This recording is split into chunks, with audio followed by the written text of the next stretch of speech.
Paano nga ba mag-transfer ng pera from Metrobank to Maya online? By the way, kung first time mo sa channel natin at gusto mo pa ng mga online tutorial videos katulad nito, please click the subscribe button. Ito yung Metrobank app. Ang gagawin ko ay mag-login ako. Pwedeng gamit yung username and password or yung fingerprint mo na lang.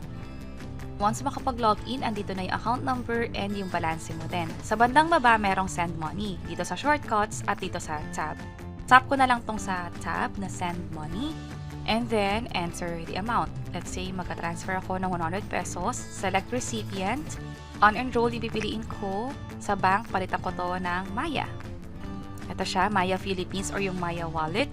And then account number, i-enter dito yung phone number na nakalink sa Maya. Also yung name na din.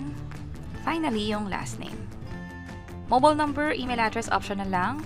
Address, optional lang din. Tap ko na tong next. Via InstaPay yung gagawin nating transfer. Instant kasi to, magpapakita agad yung perang padala. Pag PesoNet, pwedeng up to few hours or the following business day pa. Also, kapag InstaPay, ito yung charges, 25, pag PesoNet, 50. At may kaibahan din sa limit, up to 50,000 pesos kapag InstaPay. Kapag mas malaki, wala ka ng choice kundi PesoNet yung piliin. Scroll down ko lang. Sa purpose naman, piliin dito yung dahilan kung bakit magka-transfer. Tap ko tong next. I-double check lahat ng info kung tama. May nakalagay dito na InstaPay fee 0. So, by the time na nire-record ko to, na-waive yung transaction fee. Pero by the time na ginagawa nyo to, double check nyo na lang kung ganun pa rin ba, like na libre kayo, or baka nagbago na yung charges. Pwede ko nang i-tap itong confirm para makapag-proceed. Pero ipakita ko sa inyo isang way din. Leave lang tayo dito. Pwede nyo na lang i-scan yung QR code. Halimbawa, ipagkapadalahan nyo ng pera, nagpadala sa inyo ng QR code niya, instead na i-enter nga naman yung details manually katulad ng ginawa natin, tap nyo na lang tong QR, upload nyo na lang yung pinadala sa inyo, access ko yung gallery, at nandito siya, ito yon, check ko lang, let's see kung may recognize niya, at na-recognize niya. Maya Philippines, andito na rin yung account number sa bandang baba. Aside sa pag-upload, pwede rin nga pala yung pag-scan ng QR code. Halimbawa, pakita ko na lang, QR ulit, scan QR, itapat nyo lang yung camera doon sa QR code mismo. Halimbawa, katabi nyo lang siya at tinapat nyo yung camera doon sa QR code na pinapakita niya, which is ito na yon. Ganon din yung mangyayari.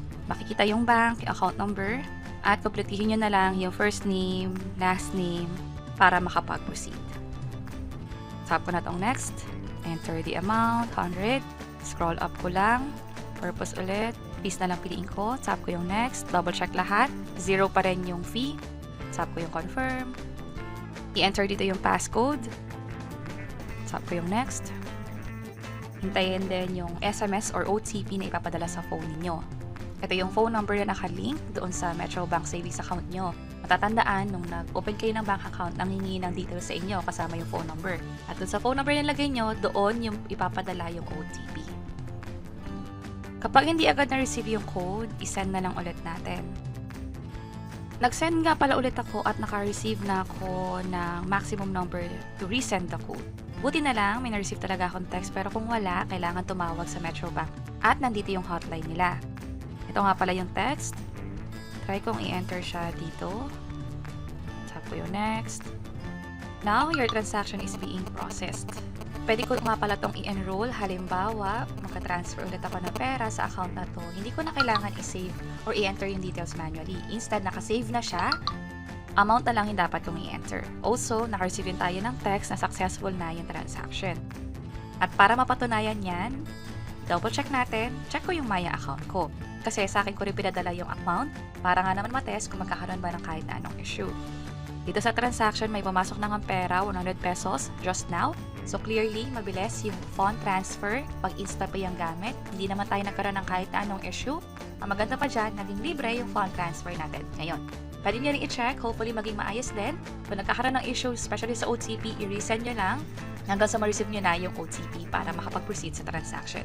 Kung may question kayo na ano mangyayari kapag nagkamali sa account number, pwede pa bang ma-refund yun, mabalik? Or paano mag-register sa Metrobank online banking? Gamit lang yung phone mo, ma-access mo yung account mo, plus yung fund transfer na feature. Andito na yan sa video sa baba. Sana makatulong. And for those videos, pwede nyo lang i-check yung page or channel namin. Also, yung mga link ay nasa bandang baba. See you sa mga next videos. Bye-bye!